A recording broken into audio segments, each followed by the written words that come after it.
इस खबर के प्रायोजक हैं विवेक ग्रुप ऑफ कॉलेजेस, अनुशासित माहौल, शैक्षिक वातावरण, मुरादाबाद रोड, बिजनौर। कॉन्स्टिट्यूशनल के हिसाब से जब आप किसी कर्मचारी का कोई भी वेतन काटते हो तो उसको 3 बार रिकॉल कराते हैं। यहाँ किसी को कुछ पता नहीं चलता और आप उसका वेतन कट जाता है, वो चक्कर काटता रहता है। यहाँ के कोई सुनवाई करने के लिए तैयार नहीं है।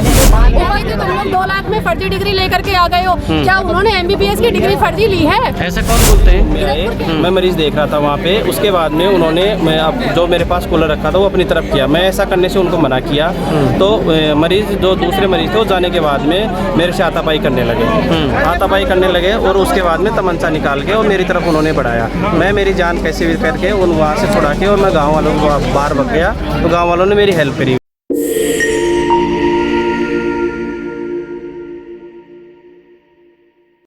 नमस्कार, जय हिंद।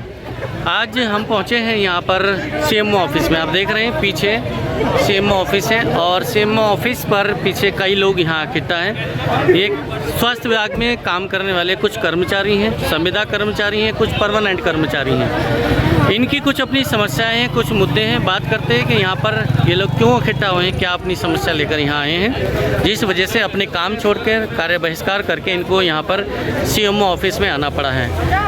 बता रहे हैं कि कुछ ऐसी समस्या हैं जिनको वो काफ़ी दिनों से मांग कर रहे हैं कि उनका समाधान हो जाए, लेकिन अभी तक समाधान नहीं हो पाया है और इसीलिए उनको ये कार्य बहिष्कार करके आप देख रहे हैं इतनी बड़ी तादाद में यहाँ पर इकट्ठा होना पड़ा है बिजनौर में। बात करेंगे आखिर क्या वो आप लोग जो आज यहाँ आए हैं, इतनी काफ़ी संख्या में इकट्ठित होकर यहाँ CMO ऑफिस आए हैं, आप किस पद पे तैनात हैं और क्या समस्या लेके यहाँ आए? हम सभी लोग कम्युनिटी हेल्थ ऑफिसर के पद पे तैनात हैं और सभी अपने अपने ब्लॉक से आज अपनी जेन्युइन मांगों को लेकर के यहाँ आए हैं। मेन ये है कि जितना गवर्नमेंट के द्वारा टारगेट दिया गया है सभी लोग उसको अच्छे तरीके से कर रहे हैं। उसके बावजूद भी उन लोगों को बिना बताए उनकी सैलरी काट ली जाती है और अन्य कार्यों के लिए भी उनके ऊपर प्रेशर किया जाता है। तो ये शोषण बंद हो हमारे सभी कर्मचारियों को, ताकि वो अपना उचित रूप से कार्य कर सकें। सैलरी जो काटी जा रही है उनके कुछ रीजन हुए, क्या कारण है, क्यों काटे? कोई रीजन नहीं है, कोई रिकॉल नहीं कराते। कॉन्स्टिट्यूशनल के हिसाब से जब आप किसी कर्मचारी का कोई भी वेतन काटते हो तो उसको 3 बार रिकॉल कराते हैं। यहाँ किसी को कुछ पता नहीं चलता और आप उसका वेतन कट जाता है, वो चक्कर काटता रहता है। यहाँ के कोई सुनवाई करने के लिए तैयार नहीं है, उपस्थित रहने के बाद भी। और ऑनलाइन मीटिंग के माध्यम से अगर कोई टेक्निकल फॉल्ट होता है, अगर उस दिन उस कर्मचारी ने पूरे दिन काम किया है तो उसका भी कोई सुनवाई करने के लिए तैयार नहीं है।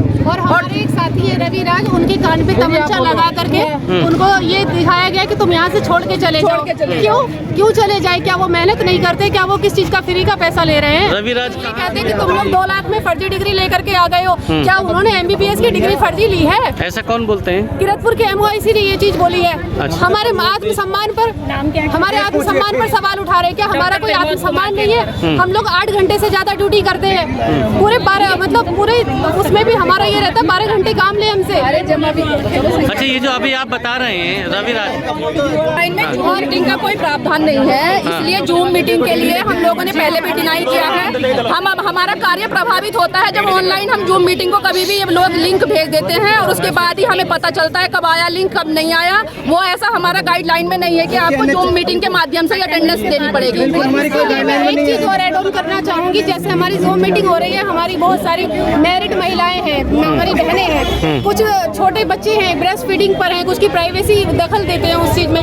तो ये गलत है। हमारी गाइडलाइन में जो चीज का प्रावधान नहीं है हम उसको फॉलो नहीं करेंगे, हम उसके लिए बाध्य नहीं है। जो NHM की गाइडलाइन है हम उसको पूरी तरीके से फॉलो करेंगे, उसका सम्मान करते हैं हम, लेकिन हम तानाशाही बर्दाश्त नहीं करेंगे। अवैध रूप से कुछ भी गाइडलाइन हैरेसमेंट हो रहा है, लोग सुसाइड को मजबूर है। उससे भी बड़ी बात, ये लोग अपने मनमाने तरीके से न्यूज़पेपर में नाम निकाल देते हैं। कितने लोगों का डाइवोर्स हो गए, कितनी महिला रिश्वत लेते हैं, सब कुछ चल रहा है। AMS अटेंडेंस लगाने के बाद भी हमें जूम मीटिंग पर अटेंडेंस दी जाती है। उसके बाद में अगर नेटवर्क या टेक्निकल इशू हो जाता है उसके बाद भी वीडियो कॉल करो और सैलरी काट लेते हैं। ये तो कहीं भी लिखा हुआ नहीं है। और जहाँ जब देखो कभी किसी CHO साथी के साथ में शोषण, CHO साथी के साथ आपका पद, नाम और मेरा नाम मोहम्मद मुजम्मिल है और मैं उपकेंद्र एक मैं मिनट उप स्वास्थ्य केंद्र मुंडाले में CHO की पोस्ट पे अपॉइंटेड हूँ। हमारे यहाँ पे ACMO doctor Sushil Kumar sir के द्वारा एक न्यूज़पेपर में आर्टिकल छपाया गया है कि 88 CHO को कारण बताओ नोटिस दिया गया है। उसकी जो उन्होंने टाइमिंग निकाली है वो 1 से 20 जुलाई की निकाली है, जबकि एक गाइडलाइंस के अकॉर्डिंग आपकी जो टाइमिंग होनी चाहिए वो 1 से 31 जुलाई की होनी चाहिए, एक मंथ की।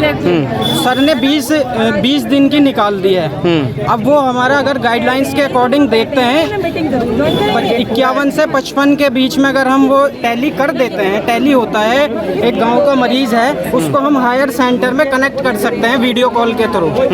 तो वो हमें टारगेट दिया गया है 55 का। 55 अगर आपने कर लिया आपका एक PBI होता है वो मिल जाएगा। सर ने हमारा न्यूज़पेपर में निकाल दिया है 88 लोगों का ये आरोपी हैं, और उन लोगों के जो टारगेट है वो भी अचीव होने के बाद, और जिसका अचीव नहीं हुआ है उसके पास में भी 8-10 दिन रिमेनिंग थे। सर ने वो भी नहीं देखा, डायरेक्ट सभी का निकाल दिया, मतलब जिनका टारगेट अचीव हो गया उनका भी। दूसरी बात एक हमारे यहाँ पे ऑफिस CMO ऑफिस के थ्रू जूम मीटिंग होती है। वो ये बोलते हैं कि हम आपकी उपस्थिति चेक करने के लिए जूम मीटिंग करा रहे हैं। ऑनलाइन करते हैं, लेकिन हमारे यहाँ पे उत्तर प्रदेश सरकार के द्वारा एक एप्लीकेशन है जिसका नाम AMS है। उसके ऊपर हमारी उपस्थिति आने की पंच इन होती है, और जब हम अपना काम खत्म करते हैं वो पंच आउट करके चले जाते हैं। तो अगर हमारे पास वो एप्लीकेशन अवेलेबल है, हमारे पास ऑनलाइन काम करने का इशू है, फिर भी आप हमें जूम मीटिंग में वेस्ट करा रहे हो।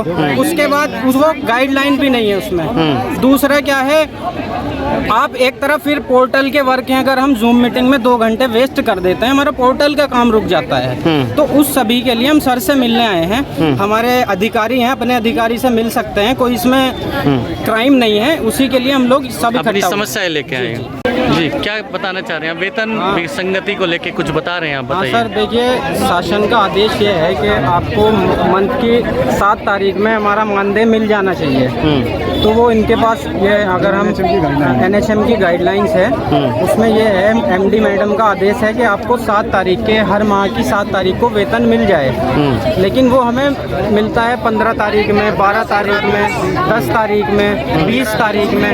तो अगर हम इनसे बात करते हैं अपने अधिकारीगण से तो वो कोई रेस्पॉन्स नहीं करते सर। तो ये दूर होनी चाहिए, क्योंकि हमारा घर चलता है इस चीज़ से। अगर आप हमारा वेतन नहीं दोगे तो बहुत सारी समस्याएं आती हैं।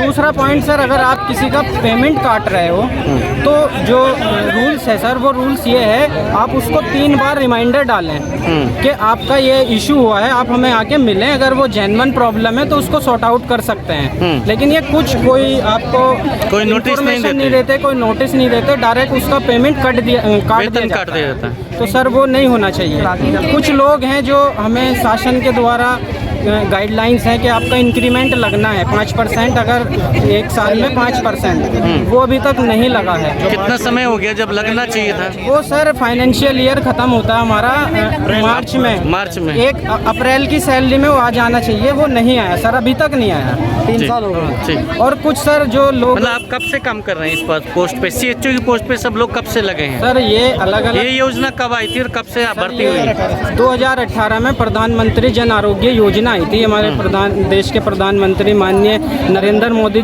जी द्वारा ये लागू की गई थी।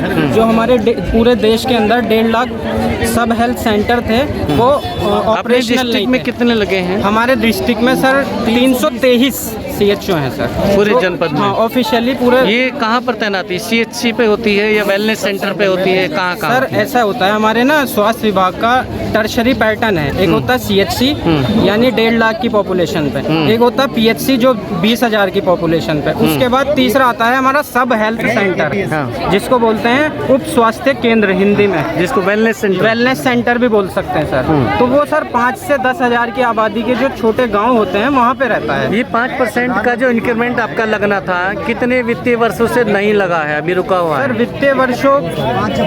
वित्तीय वर्ष से लगा हुआ है सर। इशू ये है उसकी टाइमिंग है अप्रैल या जून में लग जाना चाहिए, इंक्रीमेंट तक नहीं जुड़ के नहीं आ रहा है। सैलरी होल्ड करने वाला क्या इशू है, क्यों होल्ड की जाती है सैलरी? सपोज करो हमारी टेली कंसल्टेशन का टारगेट होता है 50, हाँ। हमें 50 अगर हम करते हैं तो उसका हमें परफॉर्मेंस बेस पे 1000 रुपये मिल जाता है। हम 50 से, हमारे CHO ऐसे हैं साथी हैं जो 100 से 125 150 तक भी कर रहे हैं, लेकिन अगर हम 50 से ऊपर आते हैं तो हमारा नोटिस देने का हमें कोई रीज़न नहीं बनता। हमारा न्यूज़पेपर में इसी बात के लिए नाम निकाला गया कि आपकी टेली कंसल्टेशन कम है। कैसे कम है? हम टारगेट को अचीव करके ऊपर पहुंच रहे हैं, प्लस में पहुंच रहे हैं, तो आपने कैसे वेतन होल्ड कर दिया, न्यूज़पेपर में नाम निकाल दिया। फिर वेतन होल्ड करने का जब जारी होता है फिर भी कोई समस्या या हो जाता है? एक और चीज होती है इनके साथ में, ये जो ऑफिशियल लेटर ये लोग लीक करते हैं वो हमारे बिजनौर ग्रुप में नहीं आता है। जब तुमने हमें लेटर रिसीव ही नहीं करवाया तो हमारे पास रिसीविंग नहीं है, हमें लेटर नहीं मिला, आपने न्यूज़पेपर में बाइट कैसे दे दी? नहीं दे सकते तब तक हमें लेटर रिसीव होगा। आप हमें 3 दिन का टाइम देंगे स्पष्टीकरण दो, क्या हुआ? लेकिन स्पष्टीकरण का टाइम ही नहीं मिलता और न्यूज़पेपर में बाइट देके पता ही नहीं चलता कि समस्या जेन्युइन है क्या, ये बताने का आपको मौका ही नहीं दिया जाता? बिल्कुल मौका नहीं दिया जाता, सोशली हैरेस किया जाता है। एक लड़की मेरे जानने में है, मैं नाम नहीं डिस्क्लोज करूंगी उसका, आज उसकी शादी खतरे में है, डाइवोर्स होने की नौबत है, सेपरेटेड है इस टाइप का। ऐसा क्या वजह था जो उनका यही था कि न्यूज़पेपर में नाम खोला गया, उनके ससुराल के फोन आ रहे हैं कि वो गैर हाजिर रही हैं? गैर हाजिर रही है, जबकि वो कुछ CHO ऐसी है जो सेंटर पर ही रहती है 24 आवर्स, तो वो गैर हाजिर कैसे हो सकती है? AMS पर अटेंडेंस लगती है हमारी रेटाइना से, लोकेशन से, अगर वो वहाँ पर लोकेशन कैसे आ सकती है अगर वो प्रेजेंट नहीं भी हो? तो बस जबरदस्ती वाली चीज़ें हैं। ठीक है, बता रहे थे कि किसी साथी कोई CHO हैं उनके कनपट्टी पे तमंचा लगा के कुछ उनके साथ अभद्रता की गई है, वो कौन साथी हैं? अच्छा, मैं रविकांत CHO।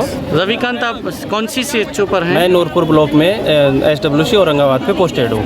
अच्छा, मैं वहाँ पे मेरी ड्यूटी के दौरान मैं कार्यरत था। वहाँ पे गांव के कुछ आवारा लोगों ने मेरे पास आके और मतलब शराब में वो बिल्कुल दुध थे, उनको ये भी होश नहीं था कि अपन कहाँ पे जा रहे हैं, हॉस्पिटल में जा रहे हैं तो अपन उनके डॉक्टर साहब से कैसे व्यवहार करना चाहिए। वो मेरे रूम में आए, मैं मरीज़ देख रहा था वहाँ पे, उसके बाद में उन्होंने जो मेरे पास कूलर रखा था वो अपनी तरफ किया, मैं ऐसा करने से उनको मना किया, तो मरीज़ जो दूसरे मरीज़ थे वो जाने के बाद में मेरे से हाथापाई करने लगे, हाथापाई करने लगे और उसके बाद में तमंचा निकाल के और मेरी तरफ उन्होंने बढ़ाया। मैं मेरी जान कैसे भी करके उन वहाँ से छुड़ा के और मैं गाँव वालों को बाहर भग गया, तो गाँव वालों ने मेरी हेल्प करी बचाने से। ये चीज़ें सारी गाँव वालों के द्वारा भी मतलब देखी गई है। बाकी ये मैंने नोटिस CMO सर को भी दे दिया गया है और इसकी एप्लीकेशन मेरे MIC सर को भी मैंने अवगत करा दिया था। इसके FIR मैंने अभी वहाँ पे थाने में दर्ज करा दी। वो लोग पहचान सकते हैं, पहचान में आ गए थे बाद में? आंगनबाड़ी के लड़के हैं जो मेरे गांव के औरंगाबाद की आंगनबाड़ी है उसके लड़के हैं, दोनों के दोनों, हाँ उनके नाम दर्ज है। इस मामले में क्या आपके विभाग, जैसे आपने सूचना दी अपनी विभाग को, कोई सपोर्ट मिली, कोई कार्रवाई को विभाग ने अभी उनकी गिरफ्तारी, एक बंदे की गिरफ्तारी हो गई थी, उसको उनको बेल कर दिया गया किसी कारण। मेरे को FIR हो गई थी? FIR हो गई थी उसमें। अभी मेरे को उसके बारे में सूचना नहीं दी गई, गाँव वालों के द्वारा मेरे को सूचित किया गया था। अभी तक इसको स्ट्रांगली कोई कार्रवाई नहीं हुई, इसलिए सारे CHO में दहशत का मामला भी है क्योंकि सभी फील्ड में काम करते हैं, वहाँ पे बैठने से डर रहे हैं वो लोग कि उनके साथ कल को दूसरे के साथ भी हो सकता है, कोई बचाने के लिए वहाँ कोई प्रोटेक्शन नहीं है। तो ये समस्या थी यहाँ पर CHO की, जो बिजनौर जनपद के भिन्न वेलनेस सेंटर, CHC सेंटर से यहाँ लोग आए हैं। इन्होंने अपनी समस्या रखे, अपनी मांगे लेके आए हैं, CMO ऑफिस से मिलने के लिए आए हैं पीछे कि उन्होंने कुछ समस्या है जिसका समाधान वो अभी तक नहीं हो रहा है। अभी किससे मिलते हैं CMO, इस समस्या का क्या समाधान करते हैं, ये देखने वाली बात है। तब तक बने रहिए हमारे साथ। नमस्कार, जय हिंद।